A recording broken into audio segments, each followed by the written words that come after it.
The first success principle. Before sleep takes hold completely, the mind stands at a threshold between command and surrender, and most men, not knowing the value of that threshold, cross it carelessly. They retire as they have lived through the day, in fragments, in worry, in half-formed thoughts, in regrets that have not been judged and dismissed, and in fears that have not been denied admission. Then they wonder why morning greets them not with strength, but with the same old inward disorder. The majority have never been taught that the night is not empty. The body sleeps, but the mind continues. It gathers the final impressions of the day and turns them over in hidden chambers. It binds them more deeply to memory, emotion, habit, and expectation. It does not become idle merely because the eyes are closed. It remains active, and if left without direction, it takes what was most vivid, most repeated, most emotional, and begins strengthening it. That is why careless nights create costly years. One who falls asleep in fear awakens with fear nearer at hand. One who falls asleep in irritation rises more easily irritated. One who falls asleep in indecision awakens less certain, not more. But one who enters sleep under command with a fixed purpose, with quiet faith, and with chosen thought, begins gradually to awaken in possession of a different order of mind. This is not accident. It is law. The mind obeys what is repeated, and sleep magnifies repetition. The first principle, then, must be definiteness of purpose carried into the night. If the day has been scattered, let the night not complete that error. Let there be one chief thought before sleep, one ruling aim, one inward direction. A man who does not know what he wants cannot expect the deeper mind to serve him wisely. It cannot organize power around confusion. It requires something definite. This is why so many waste years. They ask life for much, but ask in a language too vague for power to answer. A fixed purpose carried into sleep is like a seed placed not on stone, but in fertile ground. The subconscious receives it more easily than it receives the chaotic mutterings of the day, because in the stillness before sleep, the surface resistance weakens. This is why the final moments matter more than idle men imagine. They are a gateway. They are the passage through which one either sends drift or design, fear or faith, confusion or command. Every night becomes an unseen vote for the kind of life that shall be lived later in visible form. There are many who spend 10 years searching for clarity, when in truth they have refused to become definite. They want certainty before commitment, and therefore never give commitment a chance to produce certainty. The man who fixes his chief aim and repeats it each night begins saving those years at once. He no longer asks the mind to serve a dozen competing desires. He narrows force. He draws the scattered rays together. And what the world calls genius is often little more than concentrated attention married to purpose. Andrew Carnegie did not gather power by drifting. He did not build fortune by entertaining 10 equal ambitions. He fixed himself upon great ends and marshaled thought, men, plans, and effort beneath those ends. Such men teach by example that success begins in definiteness long before it appears in gold, influence, or station. The same law on a smaller scale or a greater one governs all. Where there is no clear direction, power leaks away. Where direction is established, the mind begins aligning itself in hidden ways. Imagine two men retiring at night. One says inwardly, "I am tired, confused, and still do not know what to do with my life." The other says inwardly, "My purpose grows clearer, my thought grows stronger, my path opens before me, and I advance in one chosen direction." Which man will awaken with greater command? Which man will notice opportunity more quickly?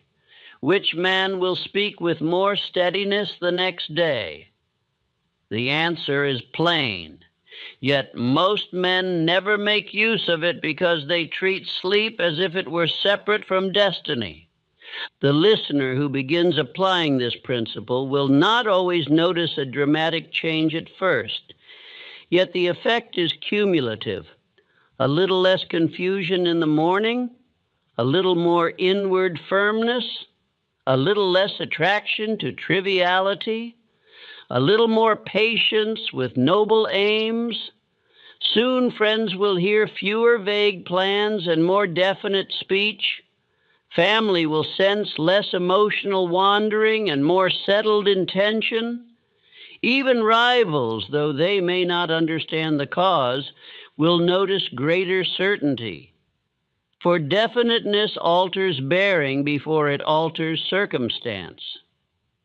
So the first command of the night must be this: choose the chief aim and place it before the mind, before sleep.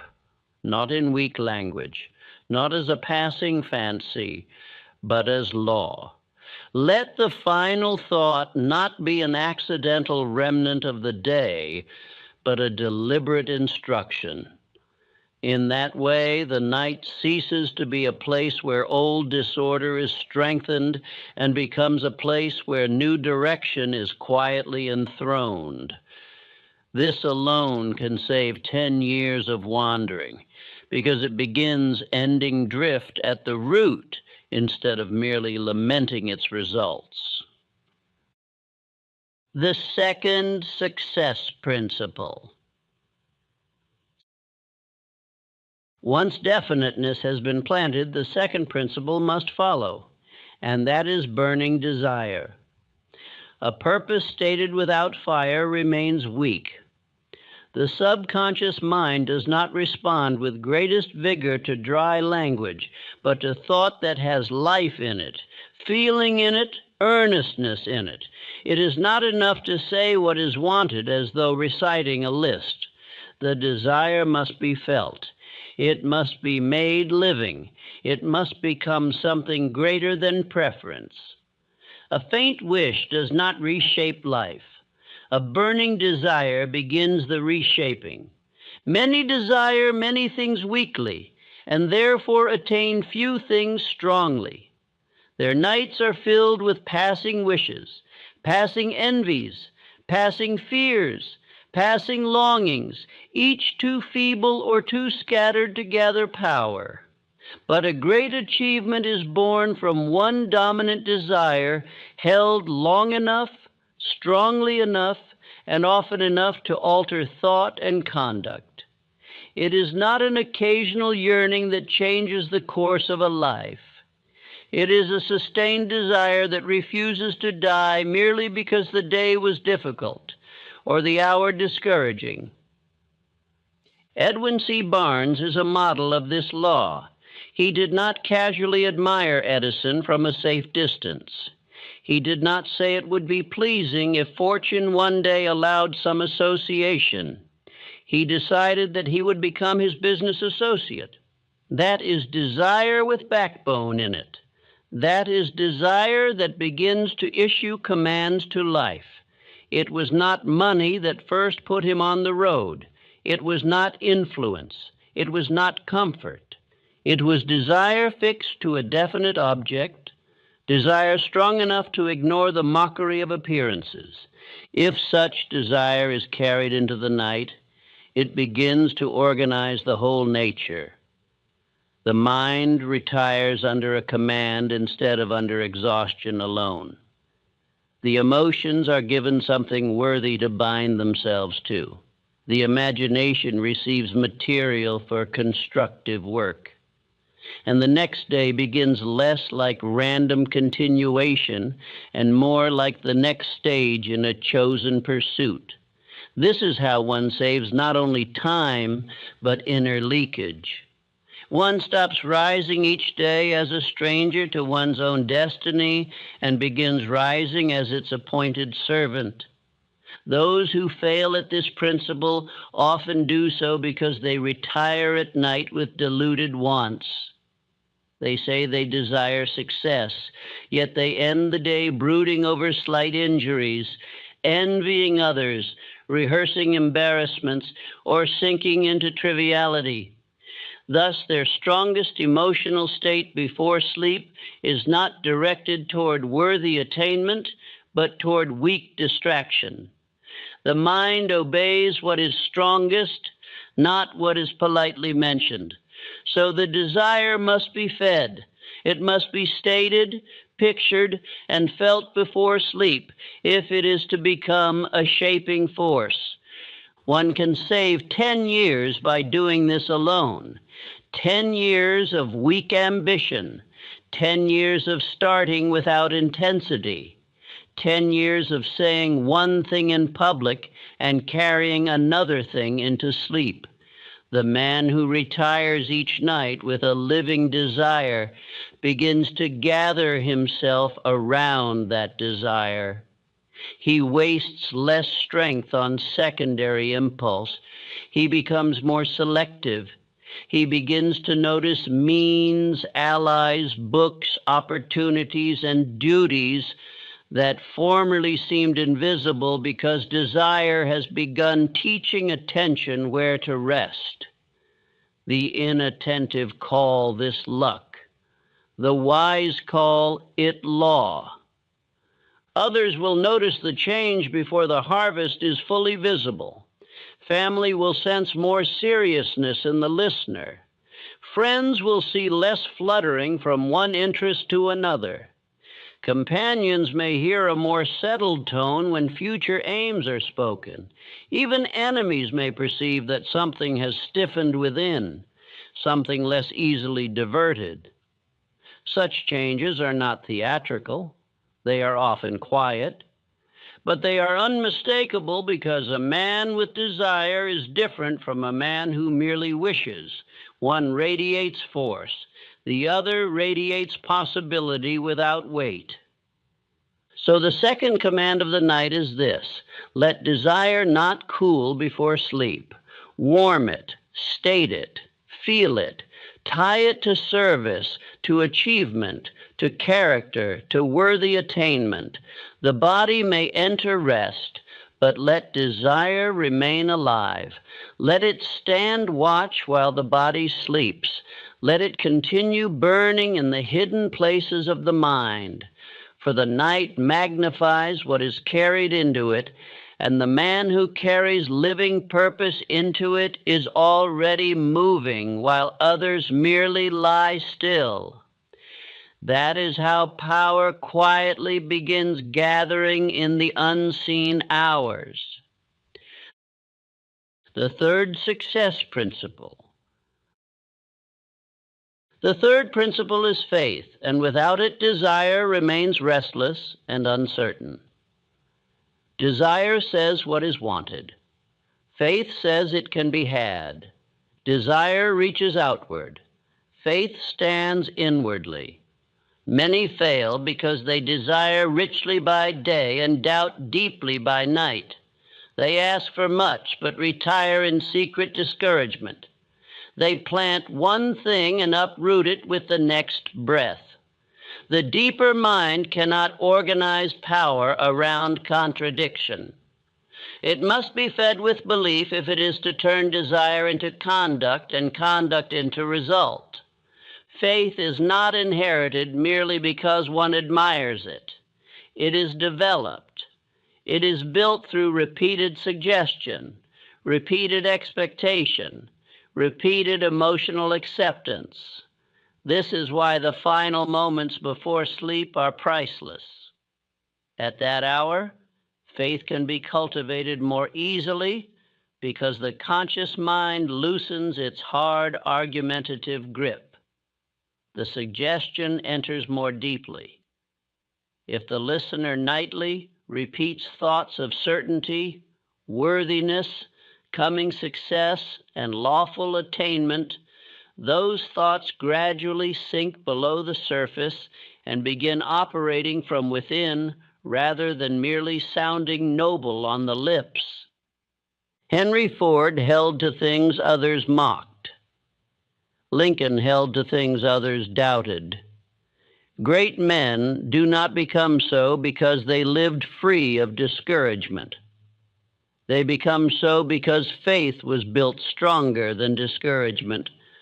The final proof of faith is not whether the world agrees, but whether the mind continues believing long enough to act with consistency. Sleep offers a hidden workshop for that belief. A man may enter it in weakness or in quiet conviction. If conviction is repeated night after night, it slowly becomes part of his inward substance. There are failure examples everywhere. One man says all day that he intends to prosper, yet before sleep he thinks, perhaps nothing will change. Perhaps I am too late. Perhaps others are favored, and I am not. Such thoughts, repeated often enough, become inward law. Another man says before sleep, my thought is growing stronger. My opportunities are multiplying. My purpose is lawful. My advancement is certain if I continue. The first prepares tomorrow's weakness. The second prepares tomorrow's steadier action. Both are practicing faith of a kind, but one has faith in defeat. This principle saves years because doubt is a devourer of force. Men lose 10 years doubting what could have been tested in one. They lose 20 years holding themselves half back because they are inwardly unconvinced they deserve more. They lose 30 years making timid moves because each night their hidden thought renews fear more faithfully than hope. Faith properly cultivated rescues them from this waste. It unites desire with expectancy. It stills inward contradiction. It gives courage to plans. It lends strength to decisions. And gradually it teaches the whole being to move with greater quiet power. Others begin to see this sooner than many expect. The listener who nightly cultivates faith becomes less frantic. There is more poise in the voice, less strain in the face, less desperation in pursuit. Friends may call it calmness. Family may notice more confidence without loudness. Those who once saw uncertainty may begin to feel greater inward assurance, even before fortune has yet made her full announcement. For faith changes manner. It makes effort look less anxious and more rightful. That alone can alter how the world responds. So faith must become one of the final companions before sleep. Let not the day end under doubt. Let it be closed under expectancy. Let the listener train the inward voice not to ask whether the desired good is possible, but to assume that lawful effort joined to faith must bring some form of result. This is not blindness. It is disciplined belief. It is one of the great hidden engines of success. It can be fed at night more effectively than many men realize. Those who learn that lesson stop wasting years in inward contradiction and begin gathering force in silence. The fourth success principle. The fourth principle is autosuggestion. which is the chosen use of repeated thought to influence the subconscious mind. Men have been practicing this carelessly all their lives. They have been telling themselves what they are, what they expect, what they fear, what usually happens to them, and what sort of lot they imagine has been assigned to them. Then they wonder why their conduct follows those inward remarks. Autosuggestion is not made powerful by naming it. It is made powerful by repetition joined to feeling. The danger is that nearly everyone uses it without government. One retires at night muttering inwardly that he is weak, behind, too late, unlucky, confused, or prone to fail. Another replays old embarrassment. Another rehearses fear of debt. Another feeds resentment. All this is autosuggestion. It is the nightly issuing of orders to the subconscious mind. If the listener understands this, then the hook's promise becomes plain. The words are not merely heard, they are planted. And what is planted repeatedly in a receptive mind must eventually grow. This alone explains why many feel trapped in an old life, though outwardly they claim to want a new one. The deeper mind has been receiving old identity more often than the conscious mind has been receiving noble intention. Autosuggestion can therefore save 10 years when used rightly, because it replaces the old inward language before it hardens into another decade of the same conduct. A man may not be able to remake his whole condition in 1 week, but he may begin at once to remake the words by which the subconscious has long been instructed. At night, this practice becomes especially potent. The conscious mind is less guarded. The body is surrendering its active duties. The imagination is nearer the surface. The deeper mind is more accessible. Therefore, a chosen phrase repeated calmly but firmly has special value then, not as charm but as law. Such lines as, "I am the master of my fate, I control my thoughts, I act with purpose, I persist until I succeed," become more than statements when felt and repeated often enough. They begin to issue identity. They begin to turn behavior quietly in their direction. Another line such as, "I am the type of person who is disciplined, focused, confident, successful, and unstoppable," if repeated nightly with intention, begins to replace the old self-description that once weakened the listener during the day. This is not childish. It is exact. Men are already repeating phrases of defeat. It is merely wiser to repeat phrases of command. The mind listens, receives, and later obeys. Speech becomes more exact. Delay lessens. One begins to catch oneself before indulging old weakness because a stronger inward statement has taken root. Family will eventually hear the difference in casual speech. Friends will observe fewer self-insults, fewer jokes made against one's own destiny, fewer defeated phrases. Associates may begin to notice a more ordered and hopeful turn in the listener's conversation. Such changes matter because they show that the old inward habit is losing command. The listener has stopped treating himself as a broken instrument and begun speaking as though strength were lawful. That is how new conduct is prepared. Speech is often the bridge between invisible thought and visible character. So autosuggestion at night must not be left to accident. Let there be a chosen set of statements. Let them be tied to purpose, wealth consciousness, faith, calm command, discipline, and service. Let them be repeated, not with strain, but with conviction. Let them be simple enough to enter deeply and noble enough to shape life well. The night is a fertile field. One must no longer scatter it with weeds. One must sow it with command. In that way, sleep ceases being passive and becomes a collaborator in destiny. The fifth success principle.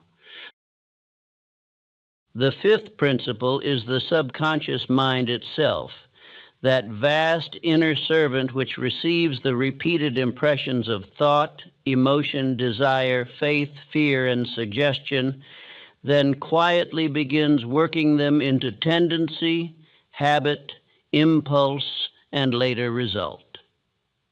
Most men think only of the conscious effort they make while awake. They overlook the hidden influence of what has already been received below the threshold of ordinary thought. Yet that hidden influence governs much of what later feels natural or inevitable.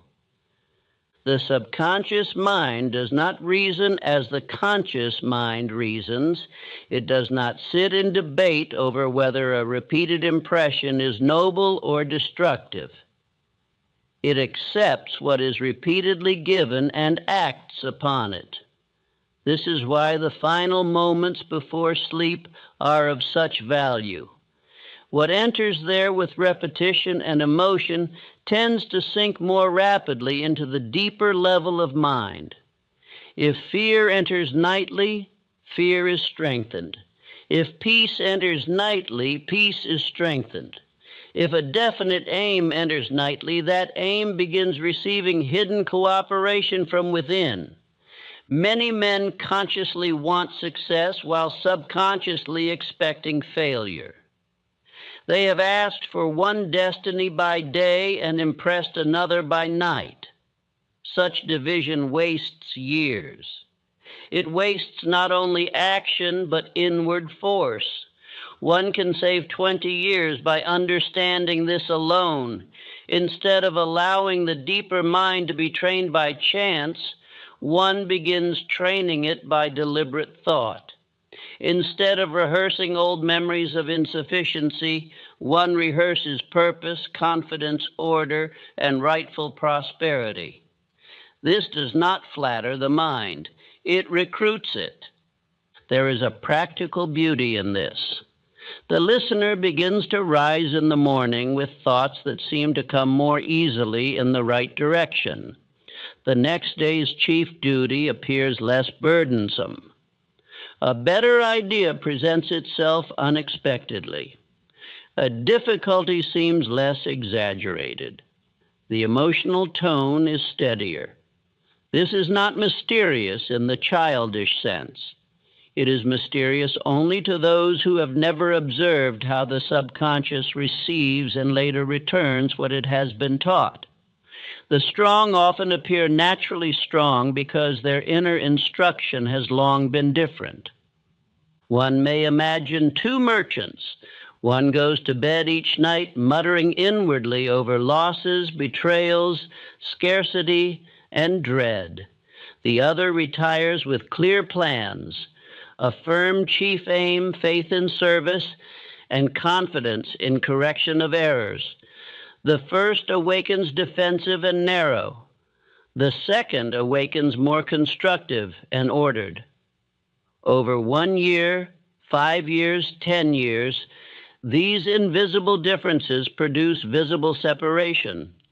Thus, sleep becomes one of the places where fortunes are prepared or frustrated long before ledgers reveal the fact. Those who live near the listener will begin to feel the fruits of this principle. They will notice less panic, less self-contradiction, fewer mornings that begin in confusion. A child may feel a calmer presence in the house. A spouse may sense more order and less inward storm. Associates may notice that the listener seems harder to rattle and quicker to recover from discouragement. They may not name the subconscious mind, yet they will feel its better training expressed in conduct. That is one way hidden work reveals itself. The listener must therefore treat the subconscious not as an unknown abyss, but as a servant awaiting instruction.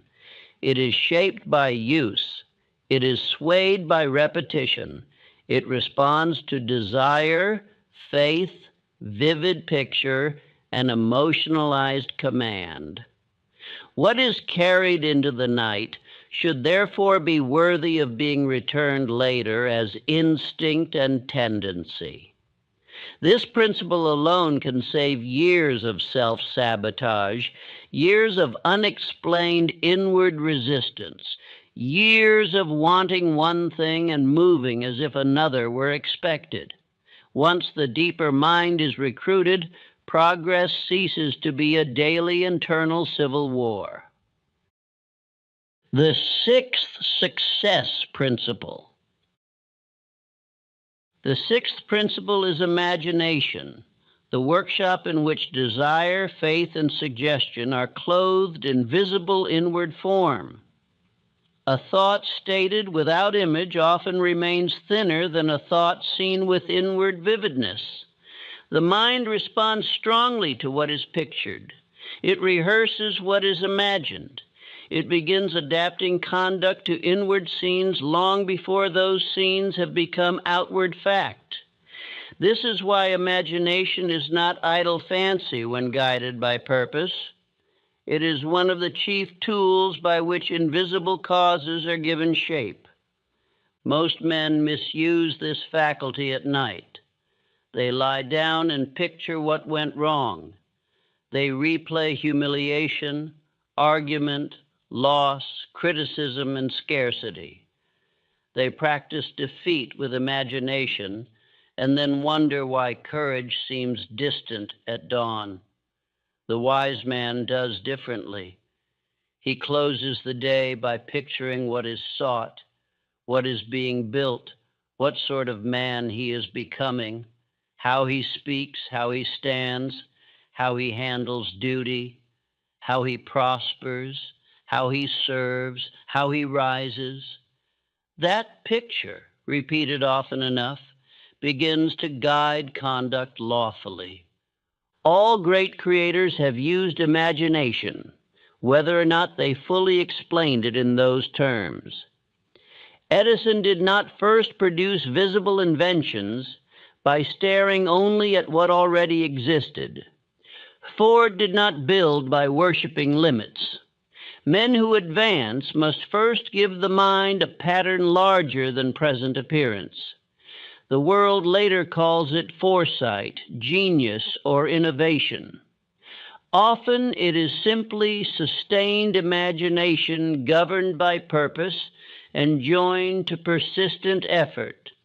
What is built outside was first held inwardly long enough to influence action.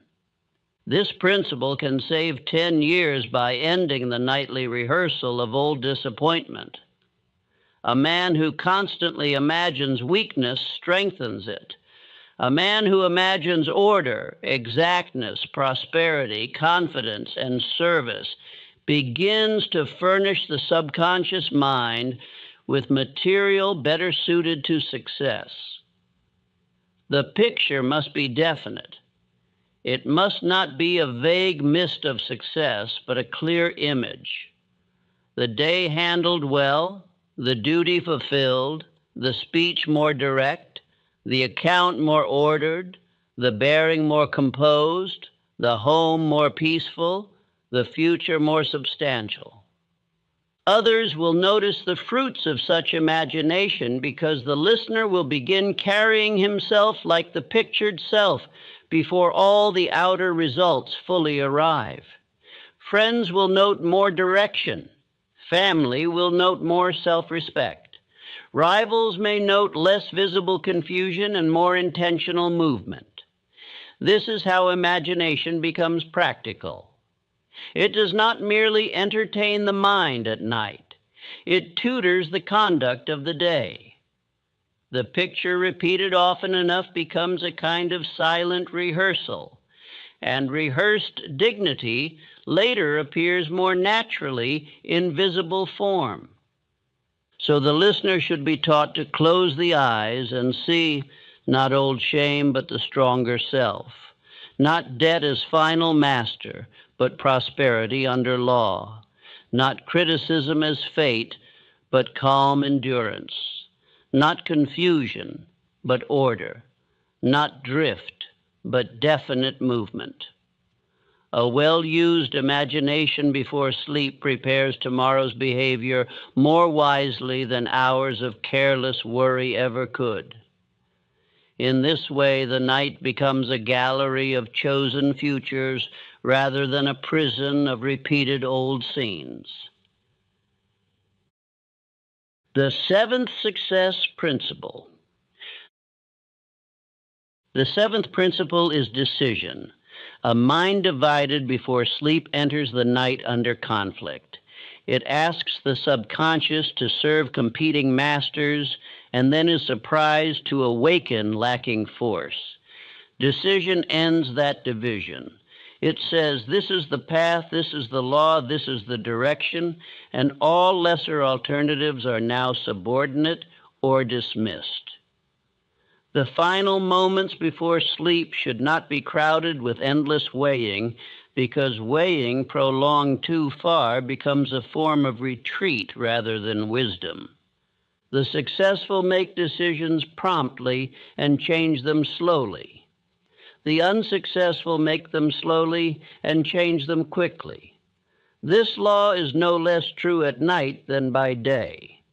A man who retires each evening with his mind still debating his purpose weakens the authority of his own will. But a man who settles the issue before rest begins training the deeper mind to act under one direction. This can save 20 years because it cuts off repeated cycles of reconsideration, which rob effort of continuity and confidence of root. Ford decided and held. Schwab decided and acted. Lincoln decided and endured. Such men were not spared uncertainty, but they were spared the paralysis that afflicts those who keep feeding uncertainty long after a course ought to have been chosen.